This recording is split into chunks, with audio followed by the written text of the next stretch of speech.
You mentioned President William Ruto, the Nairobi Declaration, the Africa Climate Summit.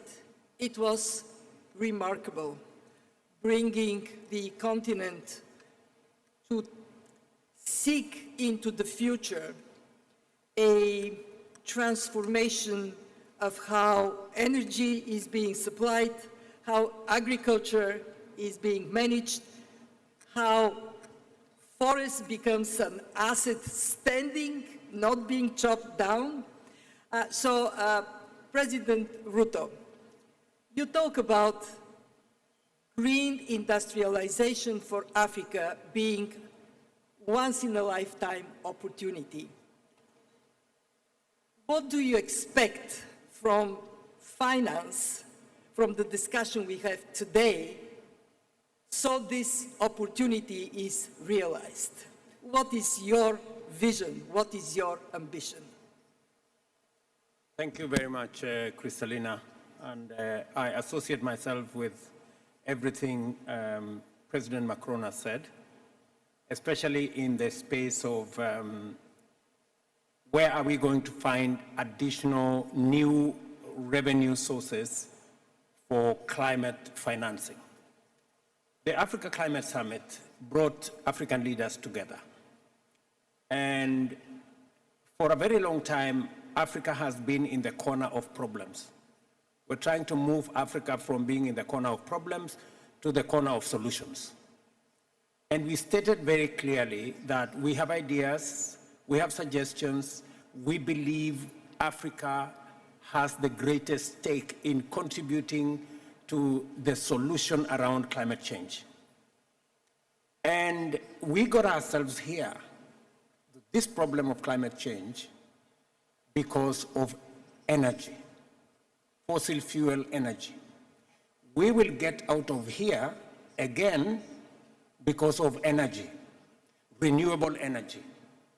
And that renewable energy is in abundance in Africa.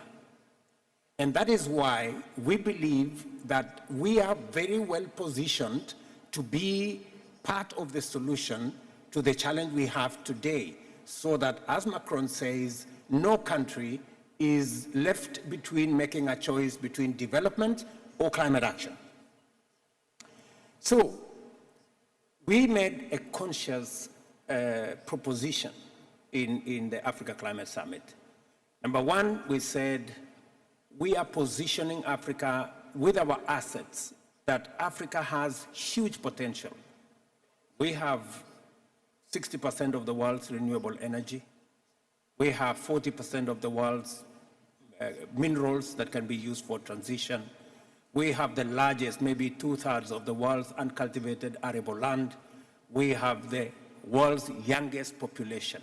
So we have real assets that we can bring to the table to solve the problem of climate change and to solve the problem of development. And that is why we said three things are therefore very important. With our assets, we believe that the solution going forward is how do we tap into the huge green energy opportunity, potential and opportunity in our continent. We are lacking technology and we are lacking capital. And therefore, three things come into the equation. Number one, how do we unlock the resources that have been committed? Whether it is in loss and damage, and I'm very happy that we've made progress in the last few days, thanks to UAE and other partners. How do we then look at the international financial architecture? How do we empower World Bank? How do we empower the IMF to do more concessional funding?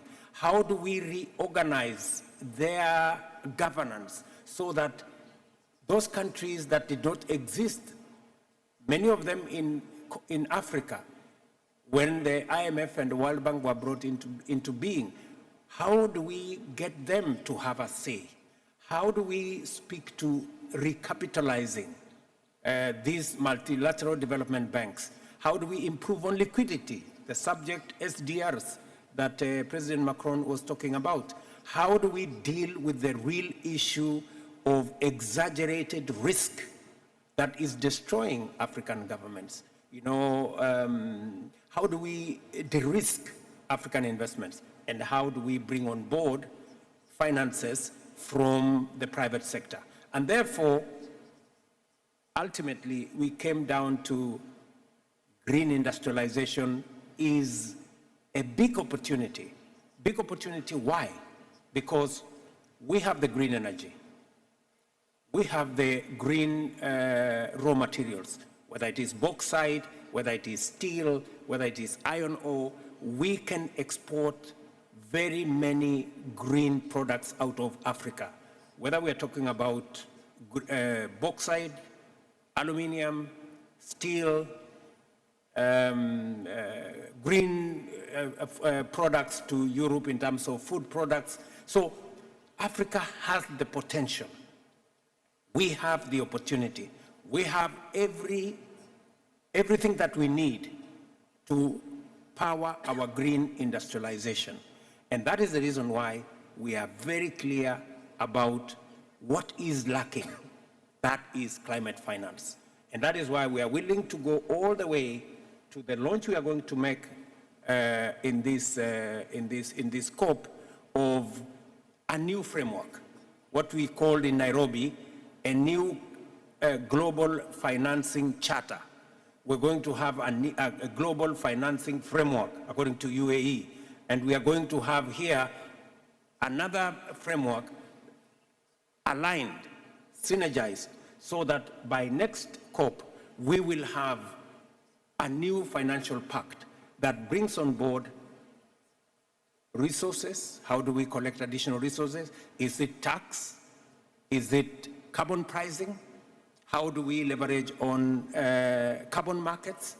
How do we bring into the equation all the issues around natural carbon sinks, whether they are our forests, whether they are our peatlands, and majority of these are in the part of the continent we come from. So we believe that Africa can make a huge contribution with our assets if we were to agree on how financing can be obtained, and we are ready and willing to play our part, including making a contribution in the new financing framework.